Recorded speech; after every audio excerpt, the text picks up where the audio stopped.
to talk with a foreigner, take this issue, clear things out. And where did he get this cleaning woman from? Well, it is morning. Maybe Inesh should have waited for the afternoon. Maybe then she would have met this man. Maybe he would have been more oblivious. Maybe he wouldn't have expected that someone would confront her. No one can fool with Inesh. Inesh wants to make this clear at once. And she again feels this rage, this anger. It is her life. And she has to care for someone else. At once she thinks about Juan who will eventually be back from school. The center of her life. She has to be careful. She has to take precaution for him. What if something happens to her? And then, God behold, something happens to Juan. She would die. Juan is her life. He is her family. This boy who always is the son and who smiles and is blissful whenever he sees his mother, Juan. No, she has to be very careful. She has to be the mother for him. And these people here, they don't know anything about what it is to be a mother, about what it is to having to care for one's child, having to be there for someone. No, they can only laugh. They can only make fun of others. They can only shy away from responsibility like Marco did. Inesh regains her resolve. She shows her the parking ticket. This nice woman, she assumes that this white boy who is responsible for it, this American, is probably listening. She speaks out. She tries to sound resolute. I came here because I got a parking ticket for wrong parking. And someone has stolen my identity. She tries to be calm. Someone has stolen my identity. And I have traced it back to here. The woman is thoughtful. Inesh is not sure whether she understood. She doesn't want to speak Mexican because she wants this white guy inside the home here. I have a son. She continues. I have a little boy. I'm a single mom and I have to care for my child. She wants to raise compassion. She wants this white boy who is inside, who is not man enough to face her, but obviously sends out the cleaning woman. She wants him to hear that she bears responsibility for someone else, and that these issues, that they are serious, that this is not just a collateral, that this person whose identity he has stolen has feelings, is a real human being, visible and in front of him. The woman looks at the parking ticket. For a moment she is not sure what to say, what to tell. She looks at Inesh thoughtfully. I don't know. She can bring out feebly, and this makes her even mad. Again, she feels this rage. Well, I know. She starts yelling, I know. Inesh is now raving that I know that this happened here. I have traced back the address and I will go to the police. She emphasizes the last sentence. Of course she knows it would be probably a futile attempt, but then she will go to a white man, not to a Mexican police officer anymore. She will tell it straight to the white man, and who knows, maybe she will write something in the internet. She will publish all this stuff. If this doesn't stop, no, she will not let herself fool in this way. She wants this to stop. I know, and I will go to the police. I will report this. And at once the woman gets scared. No, please, no, police. Everything is fine. The woman looks again on the sheet, on the parking bill.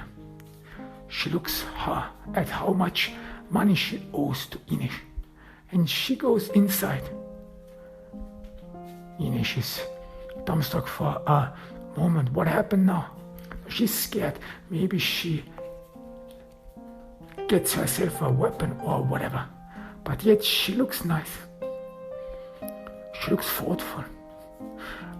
And then Inesh is not sure what her facial expression and her excitement meant, because she still thinks that behind the door there is a white man, a white dude who is probably the one responsible for it. So why does it bother the cleaning woman what happens to him?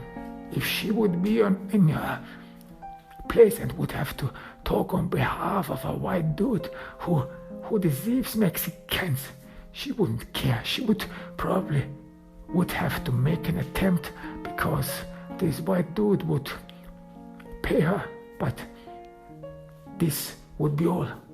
She would not get excited, or she would not get worried or whatever. And after a short while, the woman reappears. Inesh sees that she is really under stress. She's struggling, and she holds a $100 bill in her hand. Here, I will pay, she says. Inesh did not expect that. She looks at the money and then at the woman. And she then says, I don't want your money. I want you to stop. You're using my identity.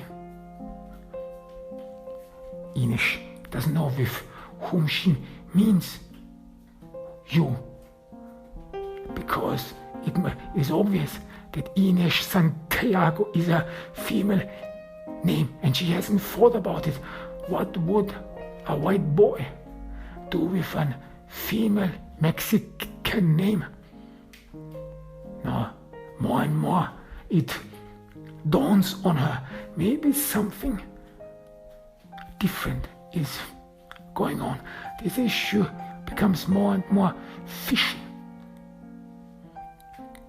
Inesh tries to be civil, but yet she is incensed and infuriated. This has to stop. Stop once and for all. I don't want anyone using my identity. I have a little boy. And she sees that the woman is struggling, fighting her tears. This nice woman, this warm-hearted woman who reminds her of an aunt she has in Mexico, who was always nice to her. This woman seems to be devastated. Please, she begs, please, no, police, we can talk. I have more money. No issue. No, police. I don't want your money. And I will tell you this the last time. I don't want your money. I want you to stop using my identity, or I will call the police. This is a courtesy call. Inesh feels stupid. Again, she gets reminded of the reaction of Officer Garcia. Maybe Officer Garcia knew, this woman knew whose identity, who was the perpetrator, who stole her identity. Maybe he wanted Inesh to talk with her in person. Find out what a nice person she is. Whoever she is, Inesh doesn't care anymore. This is about real life. It may be or may not be that she's nice. It may be that she might make good candy and that someone may be able to talk with her. But this is about Inesh's life. And those white Americans, those white folks, they do not show any mercy. They don't care. And if they want to, they will deport her. And she will be separated from her Juan. Juan was born in America. Juan won't be deported. But Inesh, she was born in Mexico. She will be deported. If something goes wrong, Inesh is sure about it. She's scared of it. And the last thing she wants is being separated, having to live that way. Her small world, this is all she has. She has not much in her world. She is the burned woman. Her life was destroyed. She deserves to be left alone. She deserves to have a life with her son Juan, after what she went through, after the struggle she went through, after what she have experienced. Now the tears of this nice woman, no, they can't help her. It is not about being cold-hearted. It is about being careful. Here in America, you have to be careful. You have to watch out of yourself because no one else does. Look at the police. They did not act. They sent her along their way. Yeah, well, she should talk about it. There is nothing one can talk about it. Identity theft is a criminal offense. You go to jail for this, and no one shows you mercy. No one would imagine. Inesh imagines if she would need help, no one would help her. They would send her away. No, she doesn't care about this woman. And she repeats it again. I want this to stop. Now she's calmer. She has gathered her strength because apparently what she said had an effect on this woman. The woman is weeping now. She should stop. But at the very moment, Inesh feels uncomfortable. This nice woman who may or may not struggle through life is breaking down. And Inesh feels the urge to soothe her, feels the urge to hold her aunt, to be connected with her family in Mexico, with the past she left behind and the new life she started and left her desolate. But she again is being reminded of her resolve. Therefore she turns around and struts away. She made her point, at least Inesh thinks that way.